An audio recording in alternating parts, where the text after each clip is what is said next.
It's June the 9th, 2023. This is the Room Now podcast. Hi, I'm Dr. Jack Cush, back from Milan and EULAR 2023. The meeting wrapped this past Saturday. We didn't do a podcast last week because we were in the middle of day 3, a very hectic day. So we held off our sort of summation of the meeting until today, June the 9th. And in this podcast, I'd like to review some of the highlights.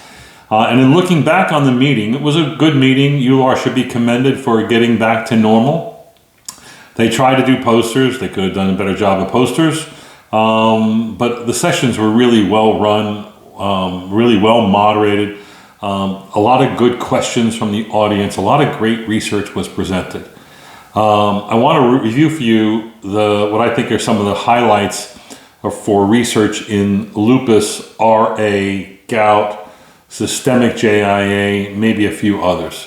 So in lupus, there were some real highlights that came out. A lot of new molecules, a lot of ones that are basically in phase 2 and may go to phase 3.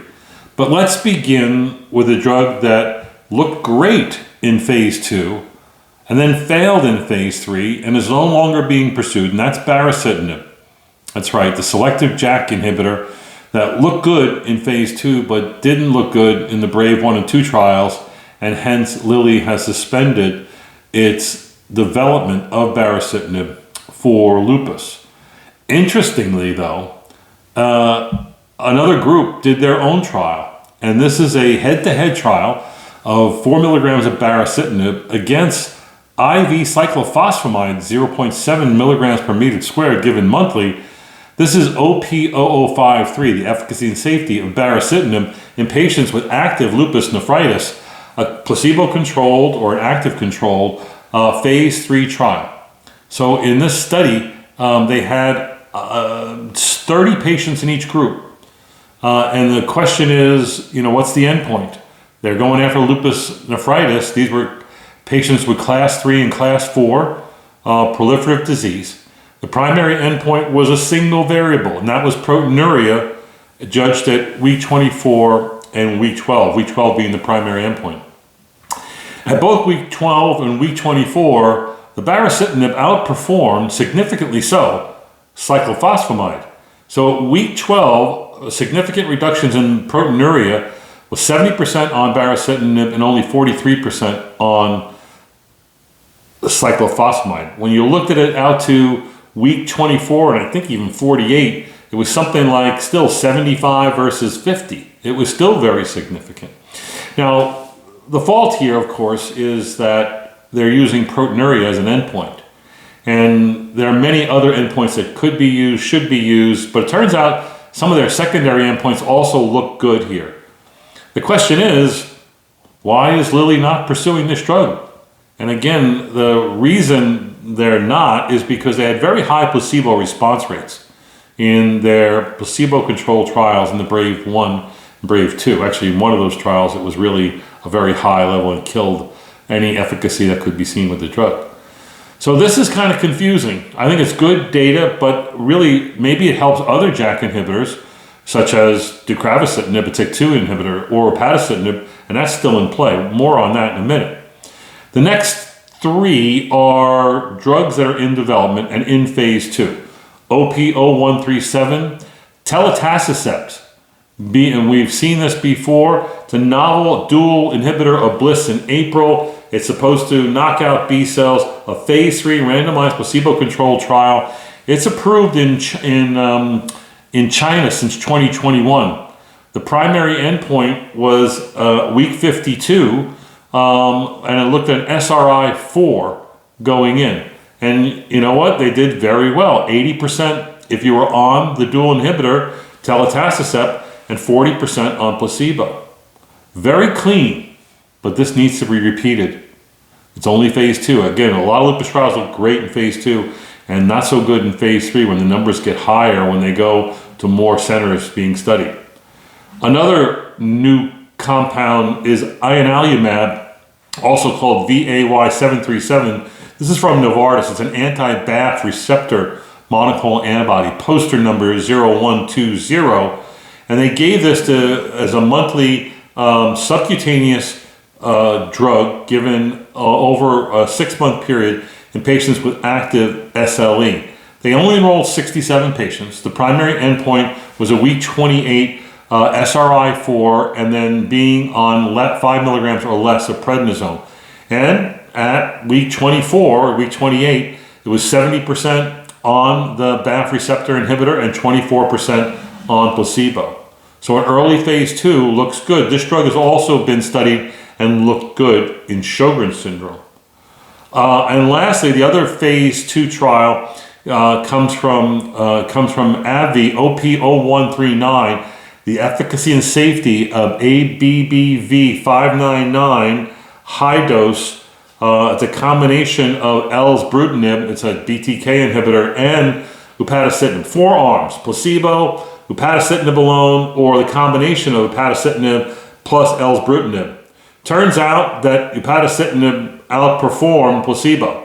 Upadacitinib plus the BTK outperformed placebo. The BTK inhibitor didn't add anything to upadacitinib, so that's out of the picture, right? Again, this was a fairly large trial, 341 patients. It would get trimmed at the end because the results were so good. But nonetheless, the endpoint of an SRI-4 response and being on steroids of 10 milligrams or less was significant, clinically and statistically significant for upadacitinib.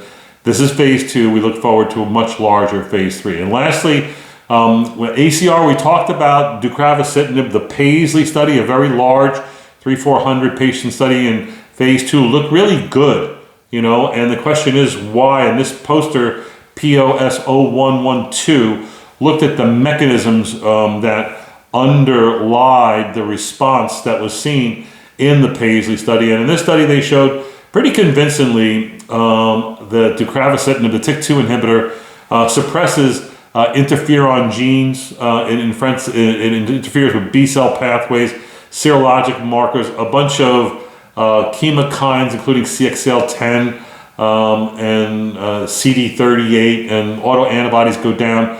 So it sort of lays out the mechanism by which deucravacitinib did give a good clinical response in that phase 2 trial. Let's move on to rheumatoid arthritis. A nice report from Austria and Dan Alataha's group, OP0272, looked at the role of rheumatoid factor in clinical responses. They have about 2,000 RA patients. They studied patients, about 470, I think, who had moderate to high disease activity and who were seropositive with rheumatoid factor. And they looked across the board and they showed that patients who reduced their rheumatoid factor by 50% or who went seronegative had significantly better and faster responses. So with 3 months of starting any DMARD, and they didn't sort of separate out which DMARDs gave you this response. This was not exclusively, for instance, an all rituximab response. They had a few rituximab patients, but not many. But they also didn't give you much data about the drugs that were being used in this DMARD-treated cohort of nearly 500 patients. Nonetheless, rheumatoid factor was a rheumatoid factor responder, someone who lowered their rheumatoid factor or went seronegative, and that was seen at 21% at 3 months and 32% at 6 months, and that was associated with faster responses and more remissions and patients achieving low disease activity states. The question is, would this outperform any other biomarkers like CRP or the MBDA or Lord knows what? So more needs to be seen on this.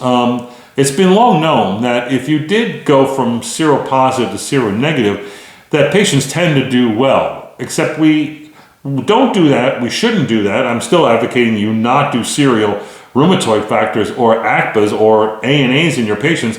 Again, that's a special kind of stupid. I would not do it. But this research says you probably should do it. But I need to see this research being done. I need to see more details on this, because the number of patients or the number of drugs that actually lower rheumatoid factor in a consistent manner are very few. Rituximab, abatacicept, maybe JAK inhibitors. IL-6 inhibitors don't. TNF inhibitors don't. Methotrexate doesn't.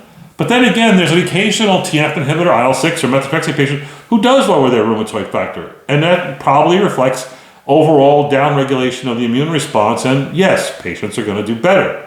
So is it causal or casual? Is it epiphenomenal or, idiopathogenic? I think we need more research on this. But I think it's great research, and they should be commended for looking at this. OP0130 is the long-awaited APIPRA study, preclinical RA cohort, 206 patients. They had to be seropositive going in and have arthralgia. And these were relatively mild patients with preclinical RA, and they were randomized to receive either placebo or abatacept 125 milligrams a week for 12 months, and then they were followed for 12 months off of therapy. At the end of 12 months of therapy, significantly fewer patients on abatacept developed rheumatoid arthritis, 6% versus 29% on placebo. But then in the next 12 months off all drug, the lines came closer together, but they never joined. So it looked like it delayed the disease, but may have prevented the disease in some people. The delay in the onset of RA between the two groups was a mean of 99 months. No. 99, couldn't have been 99 months. Must have been 99 days or weeks. You choose. It doesn't matter. Anyway, the point is that it did have a significant delay. Interestingly, when they looked at patients who had very high titers of ACPA, or patients who had 4 or more rheumatoid autoantibodies, IgA and IgM ACPA, rheumatoid factor, anti-acetylcysteine antibodies, never heard of that before, anti-CAR-P antibodies. If you had all of those, there was a dramatic difference between the two lines, even at 2 years. So if you had all those autoantibodies, that's called an extended autoantibody profile, only 10% or less with that extended autoantibody profile developed RA, but those that were seronegative, 50% or more developed RA. So it was still much better spread. Anyway, it's starting to sort out where we're going in treating preclinical RA, and it's looking good for abatacept. Lastly, a late-breaking abstract looked at a new dual inhibitor of JAK1 and TYK2. It's called TLL-018, head-to-head against tofacitinib, 5 milligrams BID. Both drugs are given BID in a phase 2A trial. Again, this looked really good with surprising results, almost too good to be true. Week 12, ACR 50 responders was 72% for the 30 milligram TLL-018, that's 30 milligrams BID, compared to 42% on tofacitinib. That's a big difference, and that's an ACR 50 response. Similar results were seen at week 12 as far as remission rates. So we need to see this being developed more. This is an early phase 2 study. Again, more is needed. I have to give you some feedback on what I think was a trend at ACR and now at EULAR, an abundance of studies that are recreating the data set for oral surveillance to see if they can reproduce the results of oral surveillance. I'll remind you, oral surveillance was a study of, 4,500 patients followed for more than 4 years. You were either treated with 5 milligrams or 10 milligrams BID of tofacitinib versus a TNF inhibitor, and they were looking for MACE events and malignancies, and you know the results, right? That the JAK inhibitor didn't look as good as a TNF inhibitor as far as having maybe more of these events. But maybe that could be viewed that the TNF inhibitor is more protective against MACE events than was the JAK inhibitor. More protective against cancers, lymphoma, lung cancer, and skin cancer than the JAK inhibitor. So there are a lot of studies that are actually looking at large data sets, claims data, registry data, long-term open extension data. And they have tremendous numbers, larger than what's in the oral surveillance study. And they subset out the people that have the same enrollment characteristics, over age 50, at least one cardiovascular risk factor, and they see if you have more MACE events, major adverse cardiovascular events, or more cancers. And guess what? All these studies at ACR 2022 and EULAR 2023, lo and behold, oh my goodness, we don't see it. Well, of course you don't see it. You're not the same kind of study. That's a well-designed, active control, blinded study that's power to answer the question. These recreations of data based on files you have in your cabinet don't really cut the mustard. So the jackpot study, OP0219, looked at the incidence of major adverse cardiovascular events, and in their greater than 30,000 patients with more than 54,000 treatment courses, showed that they did not have higher rates of MACE in patients on JAK inhibitors. They compared patients on JAK inhibitors to patients on TNF inhibitors to patients on other MOA biologics, other mechanism of action biologics, non-TNF biologics. And lo and behold, the JAK inhibitors were not worse, and especially in the population that was reconstructed to look like the oral surveillance study. The problem was, there's always a problem here. And the major glaring problem was their MACE event rates, not different between the three groups, was 1.73, 1.94, and 2.55 MACE events per 1,000 patient years for the JAKs, the TNFs, and the other MOAs. That's basically 2 events per 1,000 patient years. In the oral surveillance study, the rates of major adverse cardiovascular events was about 1 per 100 patient years. So these registry manipulations of data don't quite match what was seen as far as the event rates. Why are they having a log lower, 10-fold lower event rates than was seen in this other multinational study called oral surveillance? And again, it's the limitations of registries. Maybe the only encouraging thing out of this particular study was the data was the same in all groups. So even if there was a fault in how the data was collected, the results showed that their groups were not different as far as MACE events. I don't know. I think these rebuttal studies to oral surveillance, whether it's cancer outcomes or major cardiovascular outcomes, are a gigantic waste of time. If you really want to disprove the oral surveillance study, do your own study. Prospective, randomized, placebo or active control, and then do your analysis. The net result is not that you can't give JAK inhibitors to people over age 40 with a cardiovascular event. The net result is the people who got the cardiovascular events in oral surveillance over age 65, prior MI, and smokers. Those are the people that I don't give JAK inhibitors to because I got so many other options. They happen to be a minority of the patients in my clinic. I think there were 2 major reports on gout that were interesting.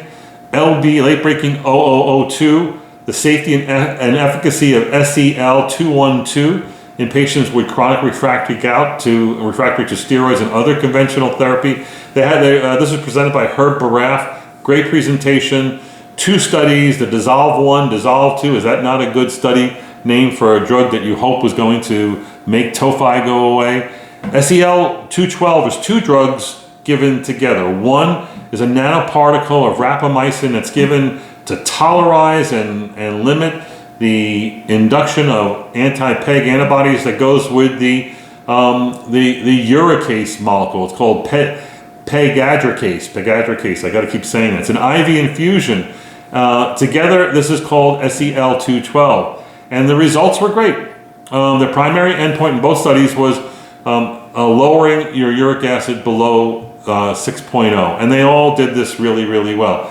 However, as great as these uricase-like therapies are, you only achieve your endpoint in about 40-50% of patients. Higher in the US, less in the worldwide study. Why you're not doing this in everyone is hard to know, but at least it works in half the patients.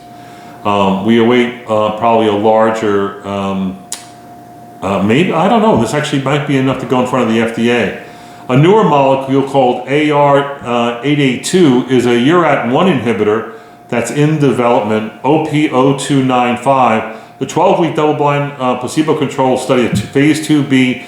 Again, this inhibits URAT1 a little bit like lesinurad, but it's safer and it works in patients with renal impairment, as best they could tell from this cohort. They studied this in a fairly large cohort. The primary endpoint was your uric acid levels dropping below 6, and at week 12, patients actually started out in the study with uric acid levels of around 8 to 9, like 8.5, 8.6, and whether you were on the 50 milligram dose or the 75 milligram dose, you went down to like average uric acid level of like 3.5. So almost everybody got below 5, and these are people who had tophaceous disease or refractory disease.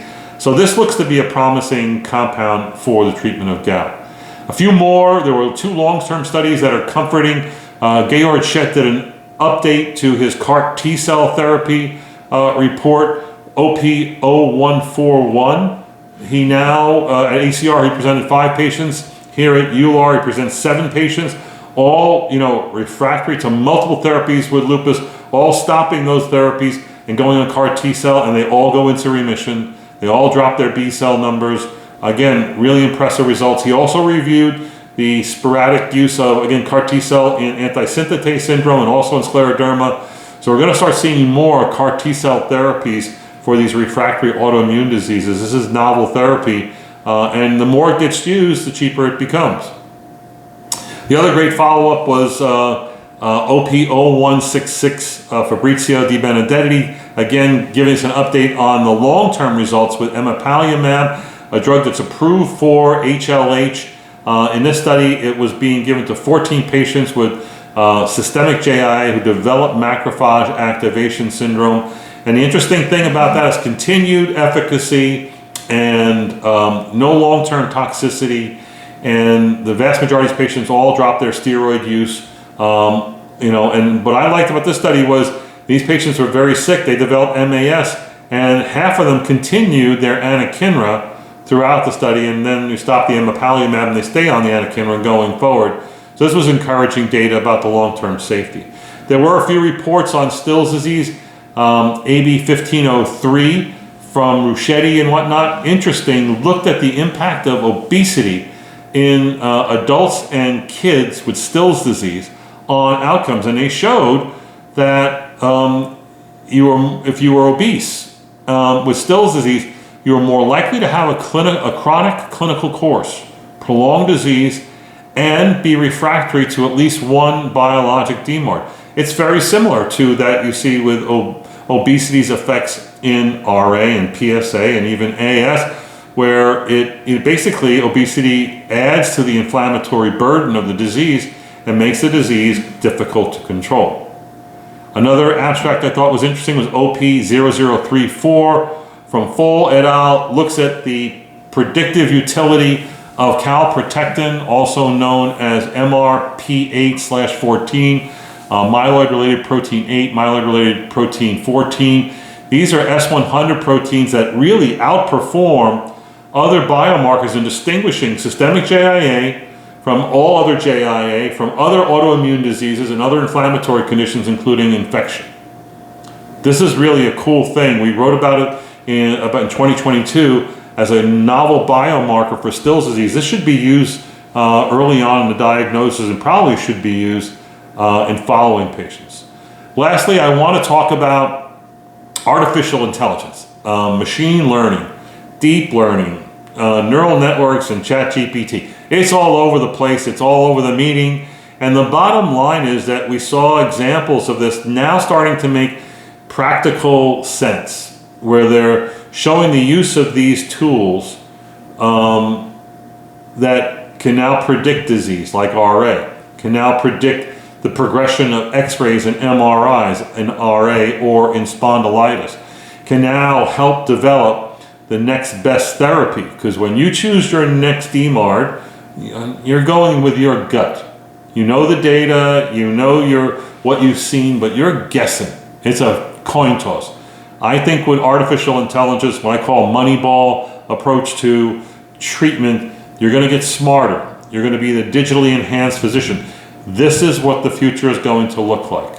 In the future, there's going to be more patients with rheumatic disease and less rheumatologists. So you won't be there to make the diagnosis. But you know who can make the diagnosis? Artificial intelligence. By reading MRs and make the diagnosis of rare diseases like EGPA, like relapsing polychondritis, like even RA, and help channel patients who you need to see into your clinics. I think this is the future. We need to keep our eye on this research going forward. I enjoyed EULAR 2023. I hope you've enjoyed the coverage provided by the fabulous faculty that was at the meeting working hard on this. They did a really good job. You'll continue to see more and more content from EULAR 2023 over the next few weeks on Room Now. Tune in next week. Bye-bye.